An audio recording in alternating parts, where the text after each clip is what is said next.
अस्सलामुअलैकुम friends, math ex prime में आप सबको खुशामदीद है।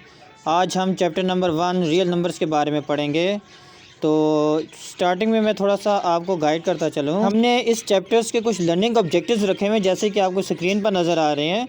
सबसे पहले हम पढ़ेंगे रियल नंबर्स के बारे में कि वो है कि उनको हम क्लासीफाई कैसे कर सकते हैं, उनमें ऑपरेशंस कैसे अप्लाई कर सकते हैं, एक्सपोनेंशियल लॉ कैसे अप्लाई कर सकते हैं, और उससे जो रिलेटेड वर्ड प्रॉब्लम्स हैं या रियल वर्ल्ड प्रॉब्लम्स हैं उनको कैसे सॉल्व कर सकते हैं। तो चलें अब हम अपना सेशन शुरू करते हैं। तो सबसे पहले हम जानते हैं रियल नंबर्स होते क्या हैं। तो देखिए, रियल नंबर्स हमारे पास actually the union of the irrational number and the rational number.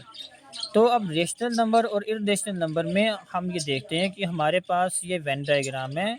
तो रियल नंबर ज़ाहिर बात है कि हमारे पास union of rational and irrational number.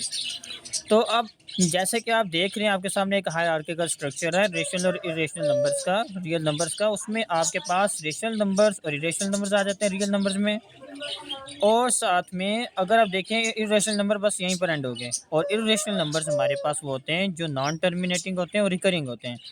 Non terminating से ये मुराद है कि वो नंबर डिवाइड करने पर अप टू सो ऑन मतलब चलते जाते हैं, उनका कोई एंड नहीं होता। रिपीट अगर रिपीट हो जाएंगे तो रिकरिंग हो जाएंगे, अगर रिपीट नहीं होंगे तो रिकरिंग नहीं बनेंगे। तो यहाँ पर आप देख सकते हैं कि जैसे यहाँ पर ये 3 जो था रिपीट हो रहा है, तो इसका मतलब ये है कि यहाँ पर ये रिपीट हो रहे हैं, तो ये नॉन टर्मिनेटिंग नंबर बन जाएंगे।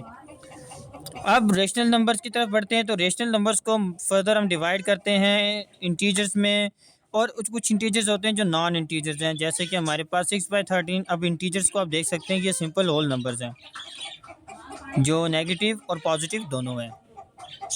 तो नेगेटिव और पॉजिटिव जो हमारे पास नंबर बनते हैं वो हमारे पास इंटीजर्स हैं, और नॉन इंटीजर में आपके पास फ्रैक्शन फॉर्म आ जाती है, ठीक है।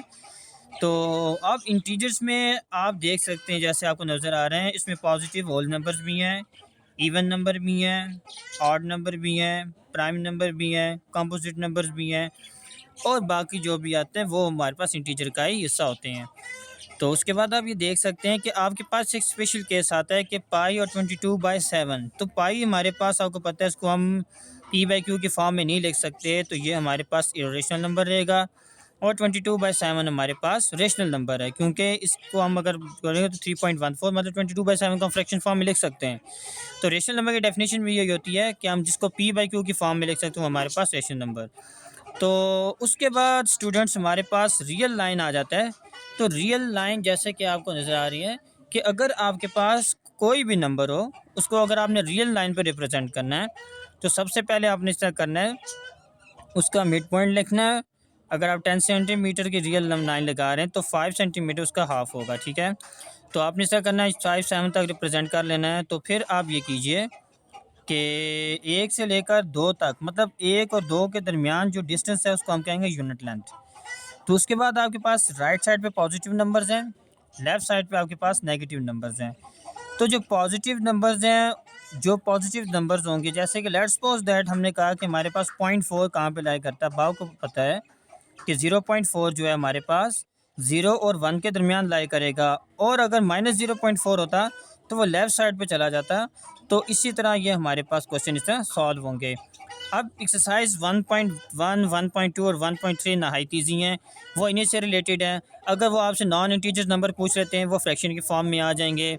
अब ऐसा नंबर जिसको हम रेशनल और इरेशनल दोनों में लिख सकते हैं, ऐसा नंबर पाया ही नहीं जाता। और इससे रिलेटेड जितने भी क्वेश्चन है वो सिमिलरली इस तरह सॉल्व हो जाएंगे। तो नाजरीन, वीडियो अगर पसंद आई हो तो लाइक, शेयर और सब्सक्राइब ज़रूर कर दीजिएगा। तो मिलते हैं अपने नेक्स्ट लेक्चर में, जो होगा हमारे पास के रेशनल नंबर और इरेशनल नंबर्स को हम कैसे सॉल्व कर सकते हैं, और अगर हमारे पास इरेशनल नंबर्स हैं तो उनको हम कैसे रेशनल नंबर में कन्वर्ट कर सकते हैं।